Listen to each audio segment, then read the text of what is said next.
Hello friends, मैं Aryan Shukla business advisor YouTube channel business hour पर आपका स्वागत करता हूं। आज हम बात करेंगे कॉमर्शियल वर्क के बारे में। पिछले भाग में हम कॉमर्शियल प्रॉपर्टी के बारे में बात करते करते हमने ये बात कही थी कि हम बात करेंगे कॉमर्शियल वर्क के बारे में। कॉमर्शियल वर्क के बारे में इसलिए बात करना ज़रूरी हो गया है क्योंकि आखिरकार कॉमर्शियल वर्क होता क्या है? क्या खरीदना और बेचना ही कॉमर्शियल वर्क है? क्या खरीदना और बेचना ही कॉमर्शियल वर्क है? हालांकि समझा जा सकता है, बल्कि हम ये कह सकते हैं कि उत्पादन और उपभोग या उत्पादन और विनाश, ये दो ध्रुव हैं, ये दो किनारे हैं। बीच में सीमाएं हैं उत्पादन और विक्रय। उत्पादन ये विक्रय कह लीजिएगा या क्रय कह लीजिएगा। अर्थात उत्पादक बेचता है और दूसरा इसको खरीदता है या फिर कह लीजिएगा उत्पादन और विक्रय, फिर उपभोग या विनाश। यदि उत्पादन, क्रय, फिर विक्रय, तब उपभोग या विनाश। इस प्रकार से कहना चाहिएगा। आप संक्षेप में यदि ऐसे समझें, उत्पादन और उपभोग, इन दो के बीच में दो और बड़ी चीज़ें पाई जाती हैं जिसको हम क्रय और विक्रय बोलते हैं। क्रय और विक्रय बोलते हैं। और इन क्रय और विक्रय के बीच में बहुत सारी चीज़ें और भी पाई जाती हैं। तो इसलिए यहाँ पर अब कॉमर्शियल वर्क की व्याख्या की जा रही है। क्योंकि इसलिए भी व्याख्या की जा रही है कि क्या क्रय विक्रय ही दो ही कार्य हैं। अर्थात ये भी कहा जाता है कि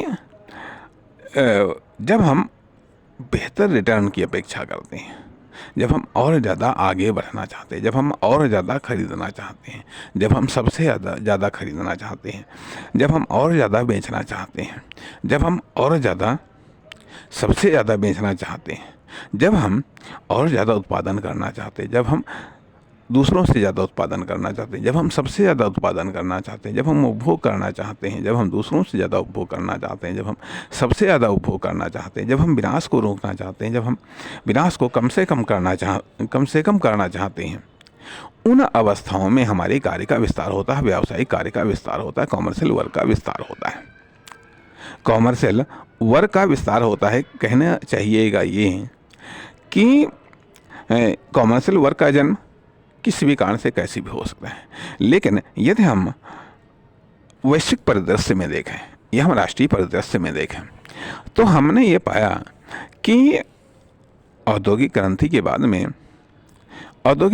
बाद में कॉमर्शियल वर्क का विस्तार हुआ। औद्योगिक क्रांति में भी टेक्निकल क्रांति के बाद में, टेक्नोलॉजी के क्षेत्र में क्रांतिकारी परिवर्तन के बाद में और भी यदि कॉमर्शियल वर्क का विस्तार हुआ, तो इस प्रकार से हम ये कह सकते हैं कि कॉमर्शियल प्रोडक्ट के बारे में भी बहुत ज़्यादा विस्तार हुआ। तमाम प्रकार के कॉमर्शियल प्रोडक्ट आए और आ रहे हैं। तमाम प्रकार के कॉमर्शियल प्रोडक्ट आ रहे हैं और तमाम प्रकार से उनका प्रोडक्शन हो रहा है।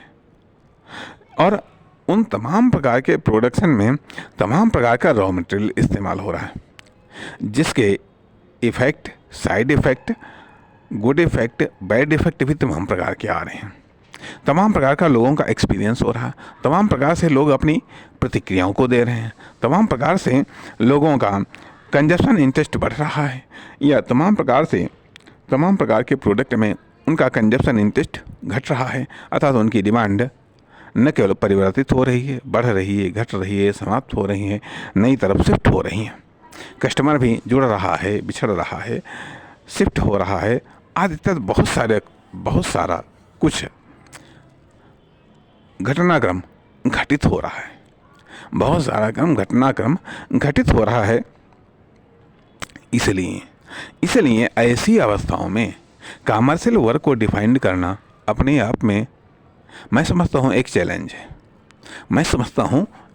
है। अर्थात कमर्शियल वर्क को सेलेक्ट करना अपने आप में एक प्रॉब्लम्स है। इसके लिए ज़रूरी यह है कि हम डीप स्टडी करें, अपनी योग्यता का विस्तार कर लें।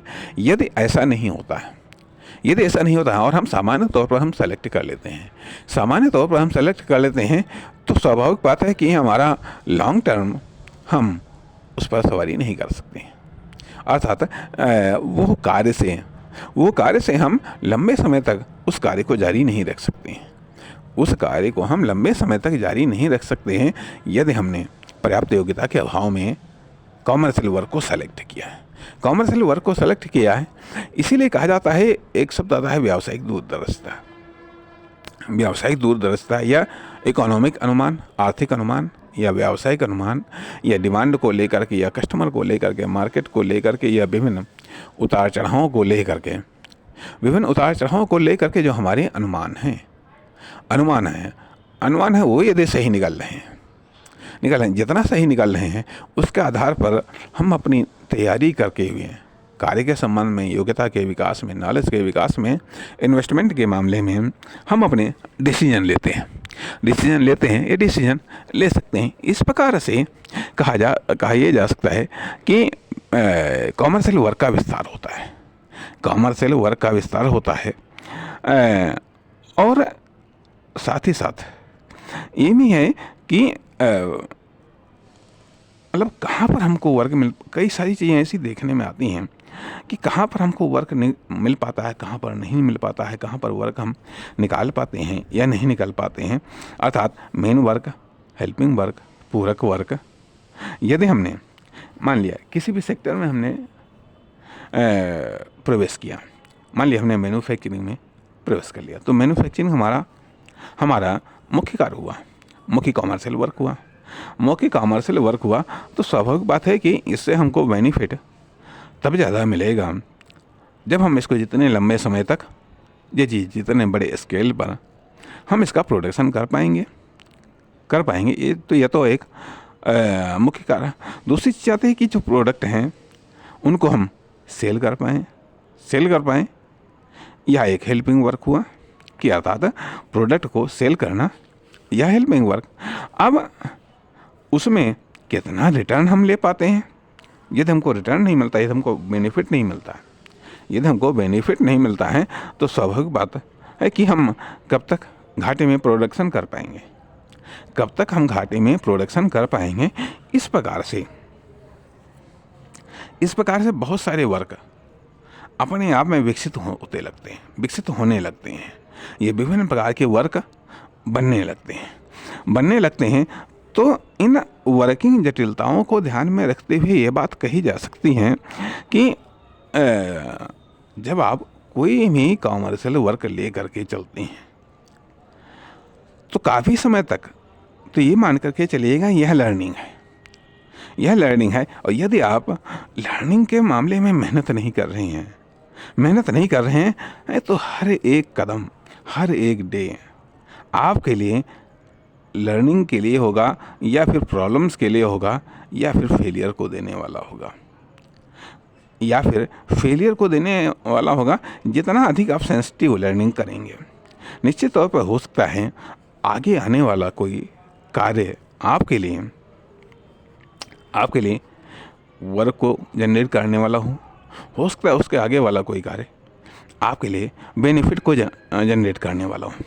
इस प्रकार से ये कहा जा सकता है वर्क का विस्तार होता है।